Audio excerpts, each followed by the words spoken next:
High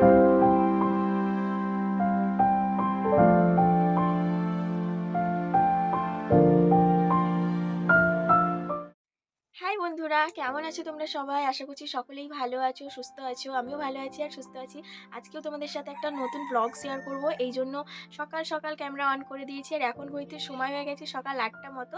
আর আমি কিছুক্ষণ আগেই ঘুম থেকে উঠেছি, উঠে এখনও কিচ্ছু করিনি, শুধু মুখটা ধুয়েছি, তারপর একটুখানি খাওয়া দাওয়া করেছি। তো এখন বিছানাটা গুছিয়ে নেবো, তাই এখন তোমাদের সাথে ইন্ট্রোটা দিলাম।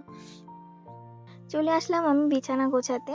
তো বিছানা গোছাতে গোছাতেই ভাবলাম তোমাদের সাথে বকবক করা যাক। তো এদিকে বিছানাতে দেখতে পাচ্ছ যে বালিশ রয়েছে, বিছানার চাদর রয়েছে, এদিকে ব্ল্যাঙ্কেটটা রয়েছে। তারপরে বিছানার চাদরটাও আজকে চেঞ্জ করব ভাবছি।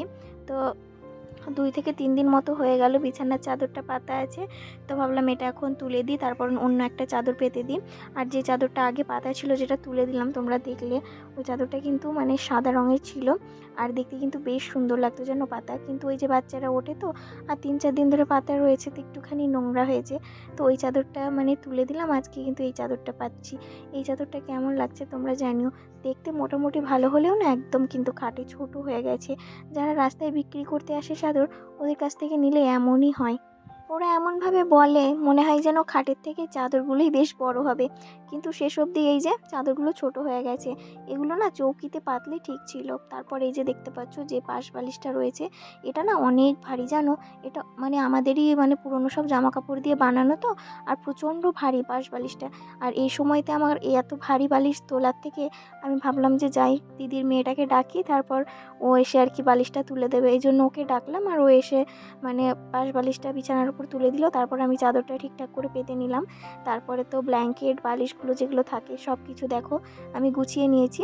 আর এই চাদরটা আমাকে তোমাদের দাদাভাই আগের বছরই কিনে দিয়েছিল শীতের সময়। তো এই চাদরটা কেনার একটা গল্প আছে, কি জানো তো?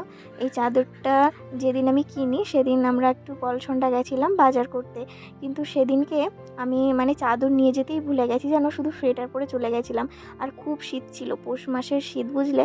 তো এবার আমার প্রচণ্ড ঠান্ডা লাগছিল বাড়ি আসার সময়, বিকেলবেলাতে তো বুঝতেই পারিনি। তো যখন এবার সন্ধে হয়ে গেছে, এবার প্রচণ্ড ঠান্ডা লাগছে। আর অনেকটা টাইম কাটিয়েছিলাম যেন পলসন্ডায়, অনেক কিছু কেনাকাটা করছিলাম তো এই জন্য।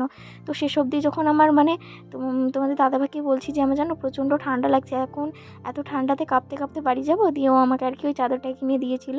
তো সেই চাদরটা আমি বেশি দিন ইউজ করিনি, ভরাই ছিল, তো এখন এই বছর শীতে ইউজ করছি। তো যাই হোক, দেখতে পেলে বিছানা গোছালাম, তারপরে গিয়ে মানে হ্যাঁ, ঘরটা একটু ঝাড়ু দিয়ে নিলাম। তারপরে কিছু খাবার খেয়ে নিলাম, বলতে কিছু খাবার বলতে মানে ওই যে হেলথ সেন্টার থেকে যে খাবারগুলো দেয় না, ওগুলো দিয়েছিল। আজকে খিচুড়ি দিয়েছিল।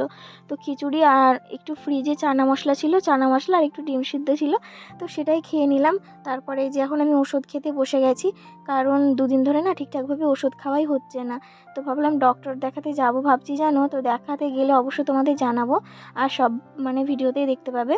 তো ভাবলাম ডক্টর দেখাতে যাওয়ার আগে শরীরটা যাতে একদম পুরো ঠিকঠাক থাকে, তো ভাবলাম যে ওষুধগুলো খাই, খাওয়াটা ঠিক হবে। আমার 1 মাস হয়েই গেল ধরো চেকআপে গেছি। তো ওষুধগুলো খাওয়ার পর মেয়েকে একটুখানি মুড়ি খাইয়ে দিলাম। আর আমার মেয়ে চানা মশলা দিয়ে মুড়ি খেতে খুব ভালোবাসে জানো। তারপর মেয়েকে খাওয়ানোর পর মেয়েকে স্নান করে দিয়েছি, আমিও স্নান করে নিলাম। তো তারপরে যে দেখো মেয়েটাকে এখন আমি বাবু করে দিয়েছি, একদম রেডি, এই যে দেখো। তারপর এখন ভাবলাম যে তাহলে আমি একটু ভিজে চুলটা একটুখানি চিরুনি করে নিই, তাহলে আর কি ঝড় থাকবে না। ভিজে চুলে চিরুনি করলে দেখবে যে ঝড়টা খুব একটা থাকে না। দুপুরের খাবার খাওয়ার পর আমরা শুয়েছিলাম, আমরা বলতে আমি শুধু শুয়েছিলাম।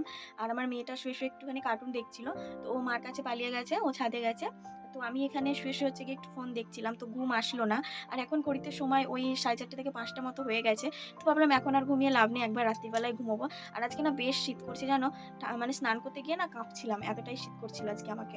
তো যাই হোক, এই যে দেখো ঢাকা নিয়ে ঘুমোচ্ছিলাম। তো চলো এখন কি করছি দেখতে থাকো, আর কি করব সেটাও শেয়ার করব। তো চলো, এখন ফার্স্টেই হচ্ছে আমি এখন বিছানা ছেড়ে উঠবো। চলে এসেছিলাম ছাদে মেয়েটাকে দেখতে, যে মেয়েটা কি করছে। ও বাবা, এখানে এসে দেখি ওর মাসির সঙ্গে দেখছি গিয়ে ঝগড়া করছে। আমি ওকে বলছি তুই ঝগড়া করছিস কেন? তো ও একটুখানি রেগে গেছে। আর দেখো মানে আমার বোনকে আর বোনের মেয়েকে একাই মেরে একধার করে দিচ্ছে ও। আর আমার মা দেখো বসে বসে মজা নিচ্ছে ওদের মারামারি দেখে। এখানে এসে তো আমিও একটুখানি মজা নিলাম। আর আমার মেয়েটা যবে থেকে ছাদে উঠতে শিখেছে, মানে যবে থেকে ছাদে থাকতে শিখেছে আমার মা বাবার সঙ্গে, তবে থেকে মানে নিচে থাকাটা ভুলেই গেছে। মানে আমার কাছেও কোনো সময়তেই থাকে না। যদি দুপুরবেলা ধরো ওর ঘুম পেলো, তবে কিন্তু সে ছাদে গিয়েই ঘুমোবে, মানে কোনো সময়তেই আর কি নিচে ঘুমোতে চায় না আমার মেয়েটা। তো যাই হোক, এদিকে দেখো সন্ধে হয়ে গেছিলো, আর সন্ধেবেলায় মা আজকে লুচি আর একটু সিমই আলুর তরকারি করেছিল। খাওয়া দাওয়া করলাম, আর এদিকে মেয়ে আর বোনের মেয়ে ঘুমিয়ে গেছে।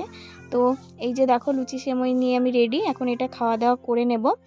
তারপরে এদিকে খাওয়া দাওয়া শেষ করে আমি দেখো গ্লাসের মধ্যে একটু দুধ নিয়ে নিয়েছিলাম, কারণ এখন এই দুধটা খেয়ে নেব।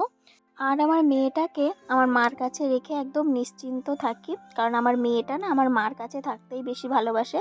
বাপরে, একদম দিদুন পাগলি, দিদুনকে একদম চোখে হারাই আমার মেয়ে। তো আমিও সেরকম আর কিছু বলি না, তো মার কাছেই থাকে, দিনেও থাকে রাতেও থাকে, সব সময় থাকে।